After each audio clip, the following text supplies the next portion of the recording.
our economics class and still on population, we have taken like 4 series in our population class. So if you have not watched it, go back and watch those classes on population.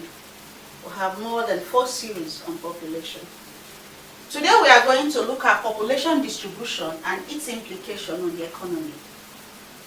What do we mean by population distribution?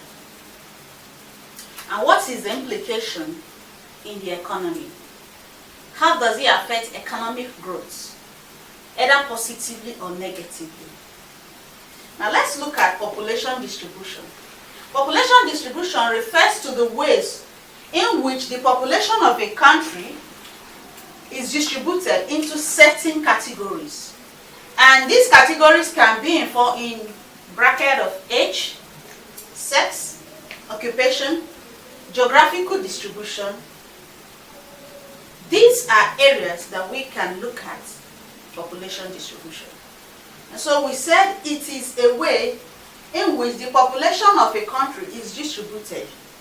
And this distribution can be in the age area, it can be in sex, which is gender, it can be in occupation, which is job or work, it can be in the geographical distribution of people. Now let's look at the first one, which is age. We'll look at the economic implication of this.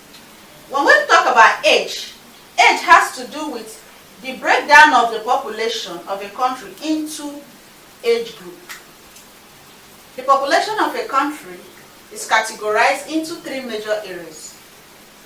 Those between 0 to 17 years, 18 to 60 years, then 16 years and above. This is age distribution. What is the implication? Those people within the ages of 0 to 17 years are dependents. They are dependent individuals. These are the active individuals. And these are dependent individuals. Now, in a population that have people that are between 0 to 17 years and above 60 years, that population is a dependent population. And so they do not have a very strong workforce. It is going to affect them economically because when it comes to paying of taxation, it is going to reduce the generation of income. When it comes to activeness of the economy, it is going to slow it down because those who are in the workforce are low. And when it comes to productivity of the economy, it is going to slow down the productivity of the economy because those within this range are more. So when you look at the population of a country, 0 to 17 years are dependents. Then 18 to 60 years are active members. Then imagine that you have a population that have more people between the ages of 18 to 60. It is an active population, and that will lead to increased productivity, increased taxation. It will lead to high standard of living. It will lead to improved standard of living. It will improve the technological know-how of the country because it is an active population.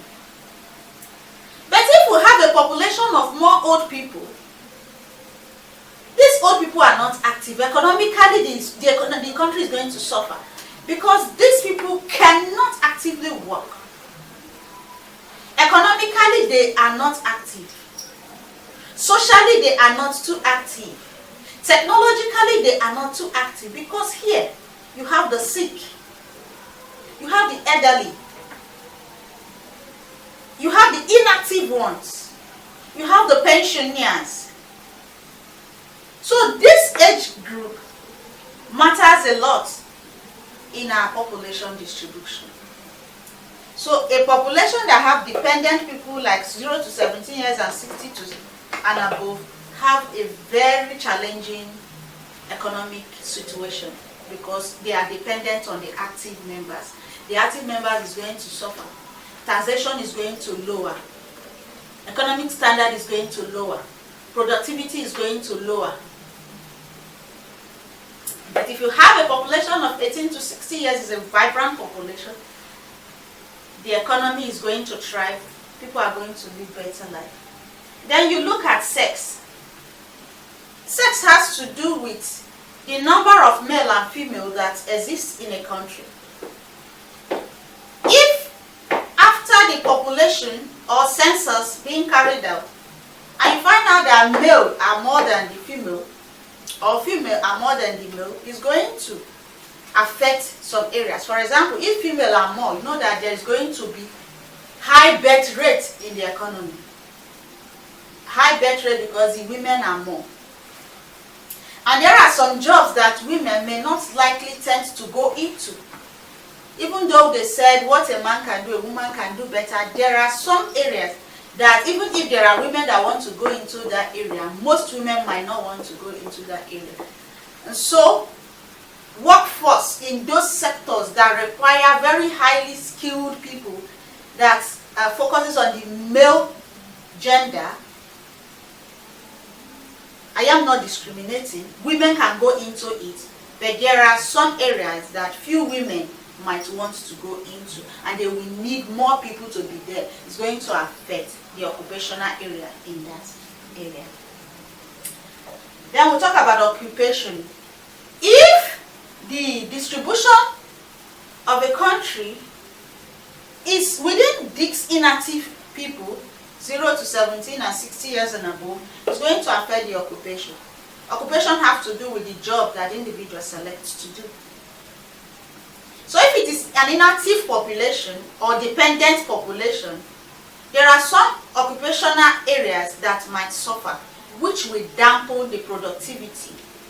It will dampen the creation of wealth, increment in taxation, high productivity in that area. Then we look at geographical distribution. That's to say, geographical areas where people are situated in the country. If the weather condition in a particular place is not conducive, the geographical population in that area will be very low. And there are places that the geographical population is high because of migration or immigration. That area which people can tend to go can be overpopulated. Sometimes it can lead to productivity. Sometimes the stuff or the economic benefits available to take care of them might not be there. So you see that population distribution has implication on the economy. It has implication either positive or negative. We do not want it to be in the negative form. If it is in the negative form, it's going to affect the economy. But if it is in the positive form, it is not going to affect the economy. And so we plan our population based on what is attainable, the activeness of the population, the gender, the sex, the occupation, and geographical distribution. So we have seen population distribution, we have seen its implication in the economy. In our next class on population, we will discuss other areas of our population, and we will I will touch a little again on the sex occupation and geographical occupation. I might still paraphrase it before I go to the next class. So if you've not watched other series on this class, please go over it, watch it again and again, and watch this class over and again and again. It was nice having you here. Subscribe if you have not subscribed. Share the video if you know of anyone that can benefit from it. If you like what we do here, give us a thumbs up. If you want to support the channel in any way, contact us below the comment box. As always, it's my pleasure being here, and I'm happy that you are my community. Till I come your way next class.